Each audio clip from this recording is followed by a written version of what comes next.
Welcome to USA Global TV and Radio, where our mission is to provide education, entertainment, hope, and inspiration. USA Global TV and Radio connects you with experts and audiences all around the world every single day to help you succeed in business and to live a richer life. Visit us at usaglobaltv.com to learn about career and life-changing training and mentoring programs like the Listening Mentor. Subscribe to our newsletter to stay informed about our special programs and offers. Discover how you can become a guest on one of our shows or a host or producer of a USA Global TV and Radio show of your very own. That's USA Global TV and Radio, where the doctor is always in.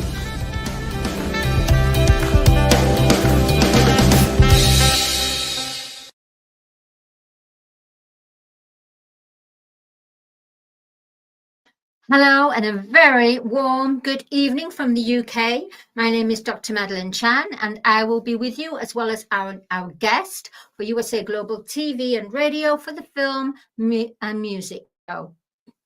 Okay, for today we have a I'm so happy to be able to share with you our guest for the film and music show. He is live from Texas, broadcasting. He is a novelist and a screenplay writer. He also has his partner, Rox Burkey, but she can't attend today because she's a little bit under the weather.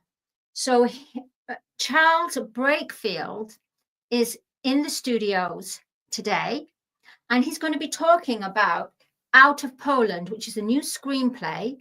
He's going to talk about his Enigma series, on behalf of Rox Burkey as well, of course. And we are going to be discussing how do we take a novel to film, to screenplay. Very excited, very in every way. So can we please bring on the wonderful Charles Breakfield? Wow, what a spectacular introduction that was, Madeleine. I could listen to that for a couple more minutes anyway. But again, thank you for that introduction. You're very welcome, and I really do feel that our viewers will be very excited to be able to hear about your journey, your experience as a novelist, a screenplay writer, and having Enigma series, a thriller book series. So can you tell our viewers, Charles, in let's say 2 to 3 minutes, who you are and what the Enigma series is, and then we'll carry on. Okay. So Charles Breakfield. I co-author a series of books with my partner from many years of association together. We created the Enigma book series, the first 12, and we kept it at that, and then went on to some other things. But the Enigma series is the basically the cyber good guys versus the cyber bad guys in today's world. So it's very relevant. We examine a lot of technical threats and then how people deal with them, because the bad guys are always ahead of the good guys. About halfway through the series, somebody said, "Well, this is all swell stuff, but where did your group of good guys come from? This our group? They seem to be all over the place, and they're plugged in with a lot of people. And where'd they get their start?" And so we put together the prequel to the books. Out of Poland is basically the Poland. Three Polish patriots band together.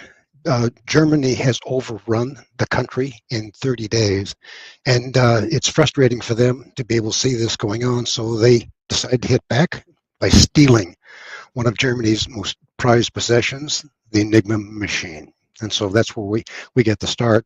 And of course, they get it to the Allies, but they also make a copy for themselves, which helps, and they learn how encryption works, and they launch themselves into their own informational dynasty. We had so much fun with that. Somebody said, this would make a great movie.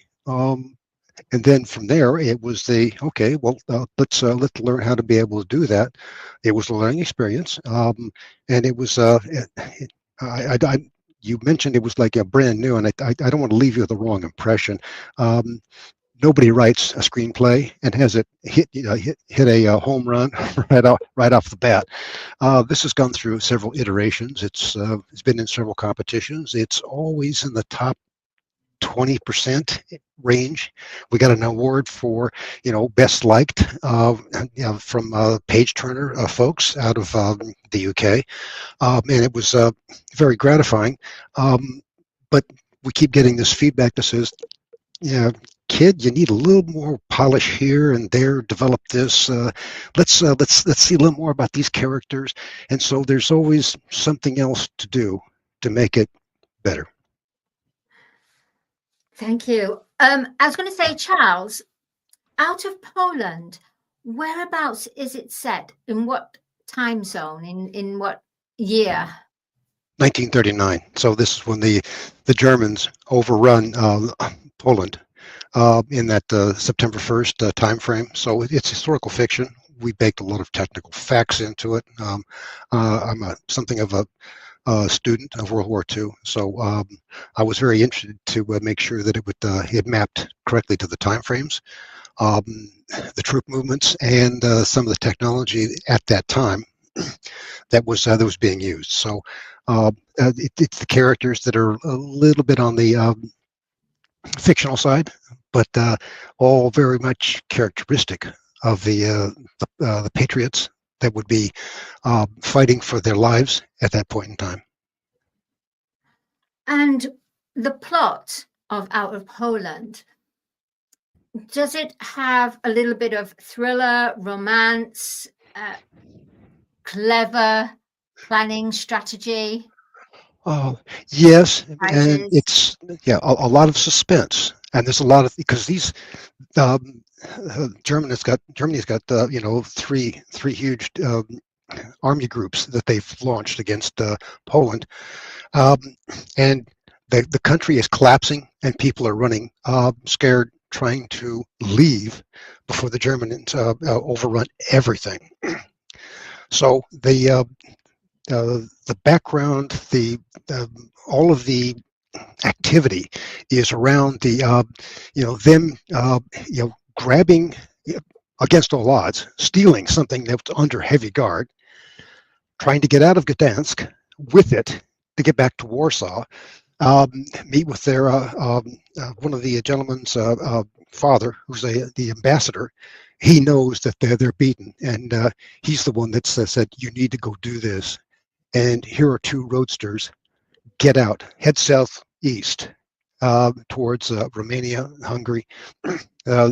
Countries that have not been invaded yet. Czechoslovakia, you can't go through that, so you're going to have to go a long way to get to Switzerland. And so it's the ongoing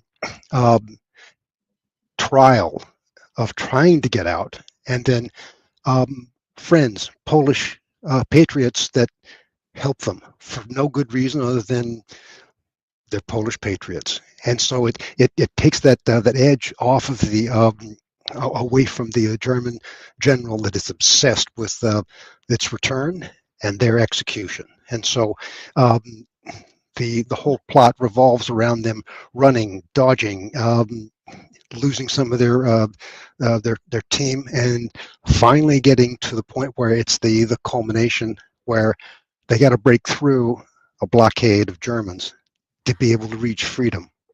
And so how they do that is the secret sauce for the story. Yes, there's a very positive female interest in it. She's part of the team trying to help them get out. We don't delve that much on that's all sublimated from the attractions that are held. One's because one of the men is her brother, and he's not real anxious to lose his sister just quite yet, not under these circumstances. So that's the way that the book builds until it they hit the final area where it's like, are they going to make it or not? Oh my gosh, the cliffhanger question, are they going to make it or not? Love it. Yes. Charles, you said it's part of the Enigma series. Is it, for example, you got Lord of the Rings, which is a trilogy. How many books are in the collection of the Enigma series? And is the Enigma series called Out of Poland? Yeah, the Enigma series, we've got 12 books in that series. As I said, the beginning, or the sort of the prequel that was written after, right around about book 10 when we postulated the Out of Poland story, and it's available as a novella. The transition, I'll just go ahead and tell you. I mean, it's, if anybody says screenplay writing is easy to do, they're mistaken. It is a completely a discipline by itself that we cannot claim to be, experienced playwrights that will be able to do screenplays on anything. It's we're a whole lot slower at it because it's like, okay, well, how do we deal with this point of view and how do we, because as a novelist, you're always putting in dialogue and screen descriptions and stuff like that of what's going on. Screenplay is the concept is always less is more. So the point of view, the camera, you might get something that take us half a page or maybe a full page in a novel to describe, and it would be just panned across from a camera angle in less than 4 seconds.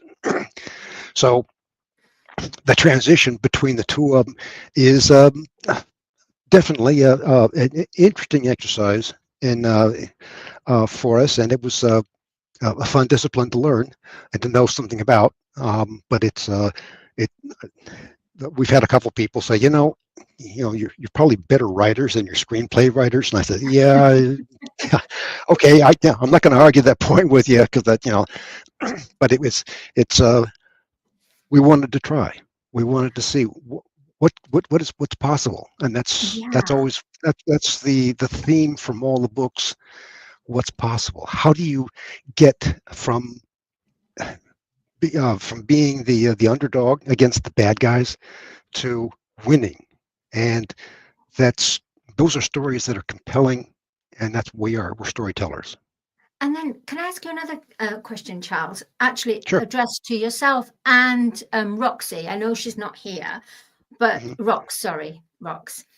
If you can explain to me the way that you took your novel, so it's Out of Poland, to make it into a screenplay. Did you have any idea at that time? Did you do any research to turn your book into a screenplay? Or was it just a case of, let's just do it and let's just, learn by trial? There is no shortage of experience and tutors. Uh, Many of them are like, so we track on all of the screenplay competitions. We track on people that comment and show up. Um, uh, there are software tools that will help you generate at least a rudimentary approach to the screenplay. But the secret sauce, always going to come back to the novel. The novel and the writer. I mean, there's certain rules that screenplay, you got to do it this way. And software tools like Final Draft, probably one of the best tools that I've come across for doing exactly that. Because we've been in several competitions that said, if you don't have this done in Final Draft format, PDF, Right. don't waste your money. So today, a lot of people are using the tool of AI. And a friend of mine actually, can write a book. Says, "Oh, I wrote about 3 books tonight, like in about half an hour." And I honestly, Charles, I just love the creative genius that is not from a computer or an AI, but that is coming from genius, from the heart, from the source. Which you and Rox, how did you prepare? How did you have the inspiration to write about the Enigma series set in was it World War II? Well, I mean, a lot of Poland is set in World War II. The Yeah, Enigma series is in yeah. present day.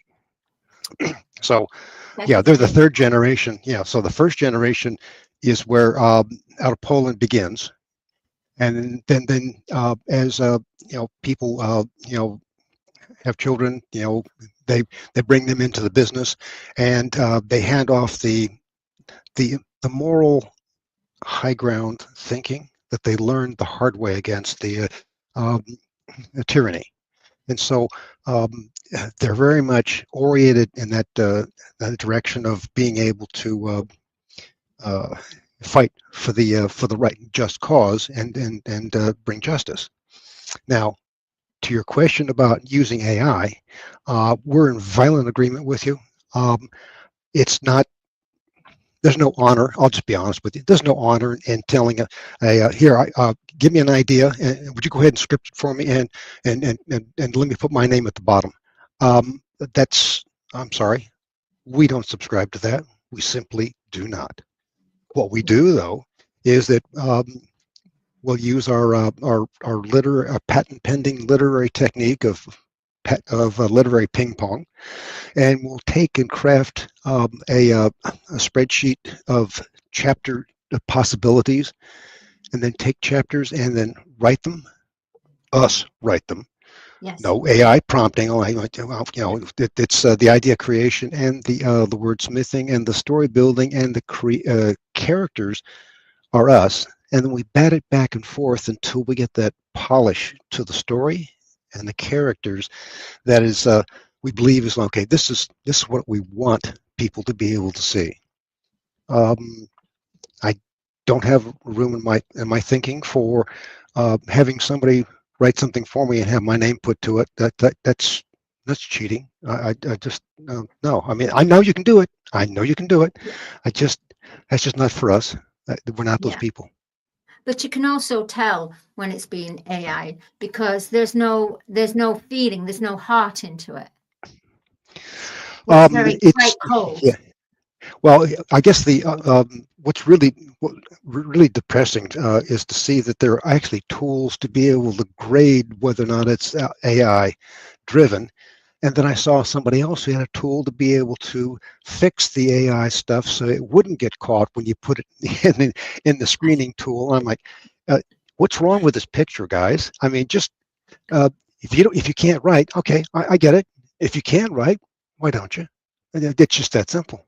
I mean, generally, if, for example, for schools and exams, a lot of students were passing great grades through using AI, but the the system picked it up that they were using AI. However, there are strategies now that they've come through, just change it into 2 or 3 different languages and take it back into that English language.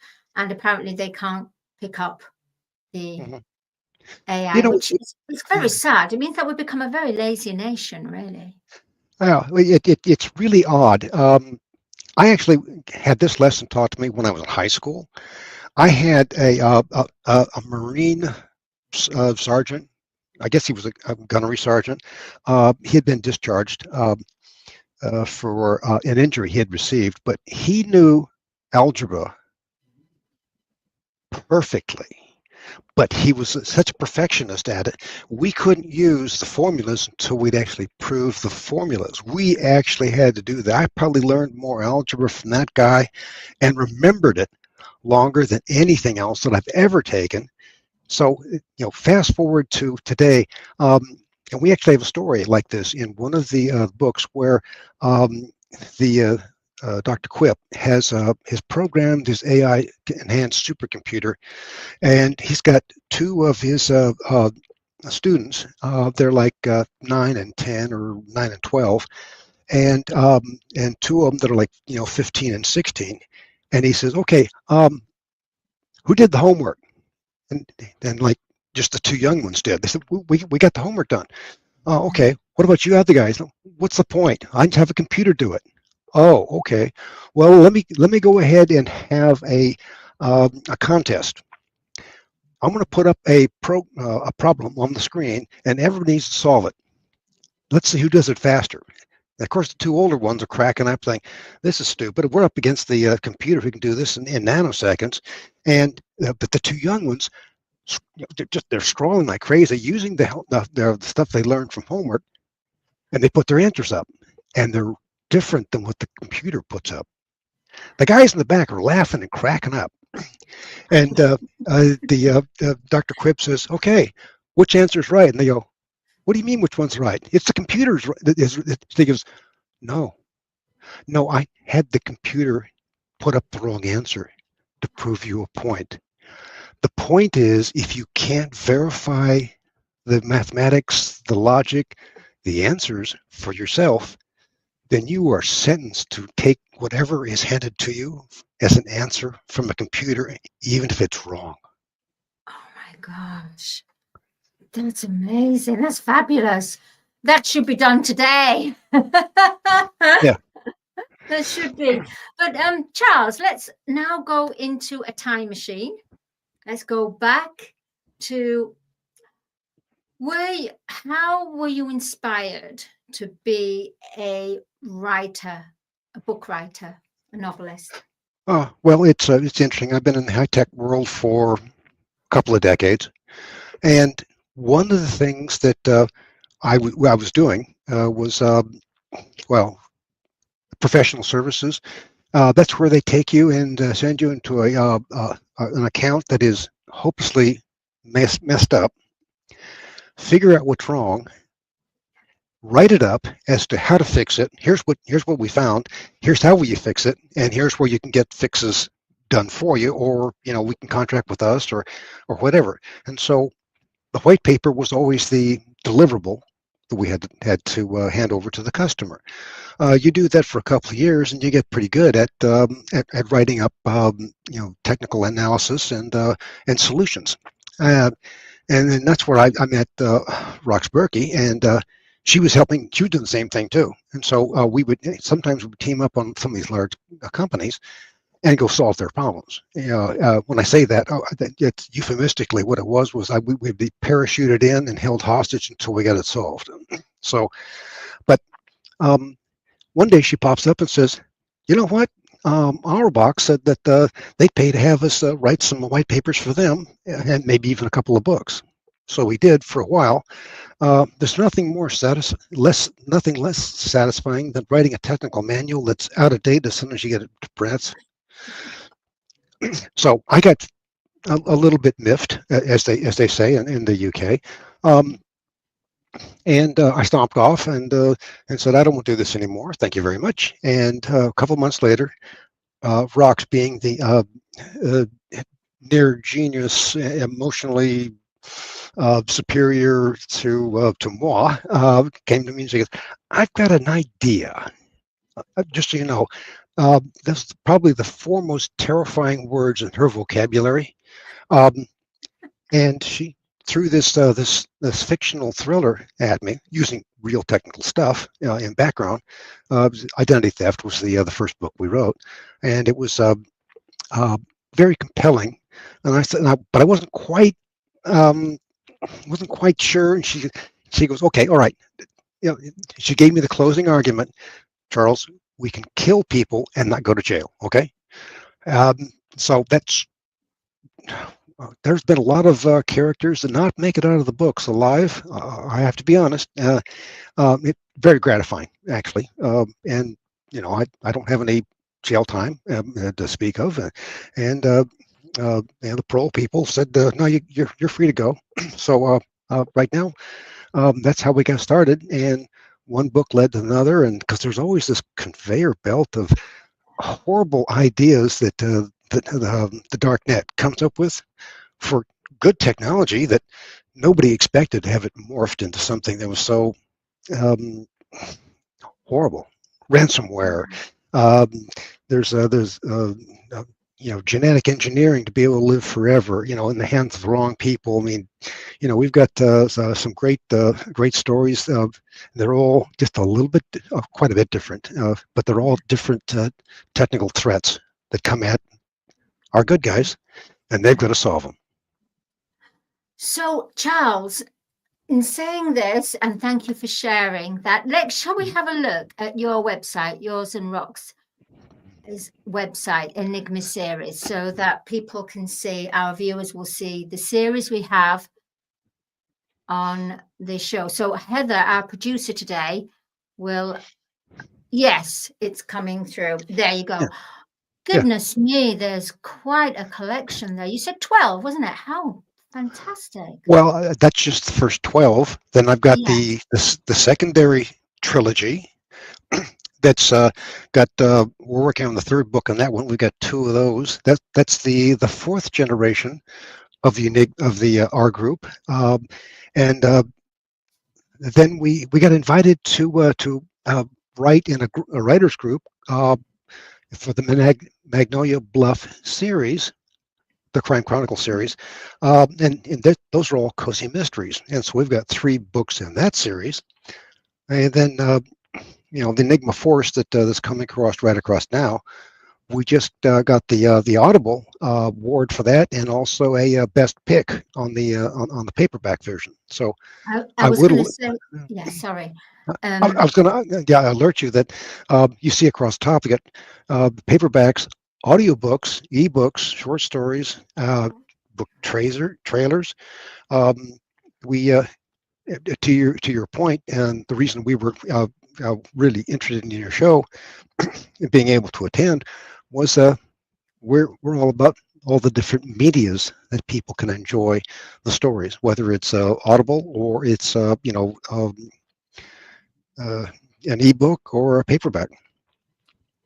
It is amazing. The branding is, you've really thought about, both you have, about brand awareness. And I love the fact that for each book, you've got the Enigma, all the same branding, same font and everything. Mm-hmm. And I really do love the dream. I think that book cover is just beautiful. Our editor came in and said, "This book is beautiful. Thank you." It really is. It's stunning. Yeah, but that's a combination of a story, the dream, and the graphics to go along with it, coloring at the back end of it.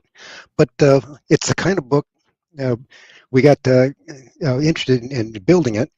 It's the kind of book that if I was reading to the kids, still they're too old for that, but I would love to have been able to read this story to them because it has life lessons. It's got the main theme, if you would. It comes down to, if you want to go fast, go by yourself. But if you want to go farther, go with a team of like-minded people. And that's the that's where the Very dream wise. gets. It teaches uh, people to think and follow your dream. Sometimes there there's some difficulties. You're going to stub your toe. You're going to have trouble. But um, it's all about Destiny. That's her name, and her brother Valerian. Yeah. Is it set in the future or present time? It's we don't really say. Basically, it's you could look at it from a something out of the past, and yet there's part of it that doesn't fit that. So there's some, I guess the polite way of saying there's some contradictions in in it being in one place. There's no time to mention jumping, but at the same time, there's mythical creatures. There is a storytelling going on that only Destiny can understand. Some of the other characters speaking, and her brother can't, and that's frustrating. And so there's that. How are you doing that? And she's like, "You mean you can't?" So, Charles, going back to you were saying about you and Rox, Mhm. you are playing all these characters. It's almost that. Do you decide which characters you want to play, or do you go, I want to play this one? No, I want to play this, or do you throw it in the middle and with the storyboard and just say which character do you want to play, or which one do you resonate with? Well, I mean, let's be honest. I mean, there's some characters that she's going to be more adept at writing for. And case in point, I mean, I'll write some dialogue for a female, and I'll get this terse a call from her house saying, "Charles, no female on the planet would ever say that." So. You gotta So meet her. yeah, and that works the other way too. I mean, I think no, no male in the planet would ever do it that way. I'm sorry, I just you'd have to take my word for it. So we do have that push and pull, but that it's kind of fun. Sometimes it's we do get into philosophical discussions as to what's the right way to be able to take this. And say, well, what does the character say? And sometimes, or many times, I should say, the character is the one saying, I need to go in this direction. And the story will help, it kind of helps tell you where they need to go. And so those are sort of the aha moments in literature and writing that makes it a fascinating journey, because we never hardly know how the ending is going to be until we arrive at that destination. Because that's the way life is too. And with your characterization, the different characters, let's say you have this character and it continues to the next book, the next series.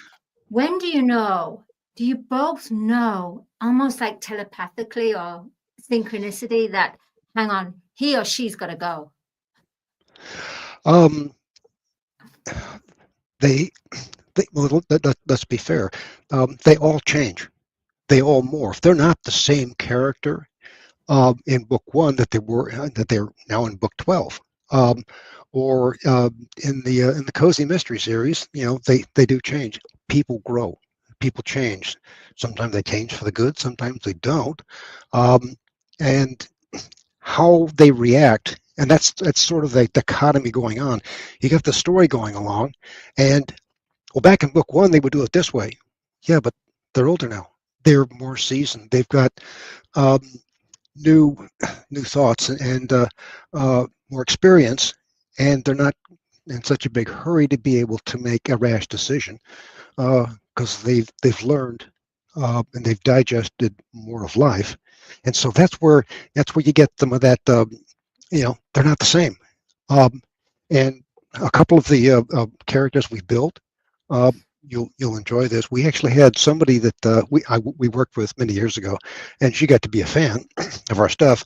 And one time, I got this note from her, because we had this character, Zara, show up in book 4, and she's opportunistic, almost vicious, but not quite, but always about it's out for her. Well, she really drilled us because what a detestable character. How could you let her get away? And in book 5, by book 6, she shows back up, and by book 8, I get a note back from her saying she's redeemable. I didn't know that. I didn't know that's how you were going to do that. And thank you for not letting her get whacked. It's like, now it's. What's funny is she never picked up on it, but the character was actually based on her. She was a tall lady, extremely attractive, smart. Golly, I learned a lot from that woman. But those are the kind of people that cross your path and they leave that mark in the somewhere in your psyche, and before you know it, it's spilled out in pages, and you can easily just pick off the details. Okay, that's Sarah. Yeah, okay, there she is. And so it gets to be you see a lot of that, and of course, some people have said, aren't you in some of those characters? Yeah, we are. The good ones, and well, harumph of the bad ones too. So fine.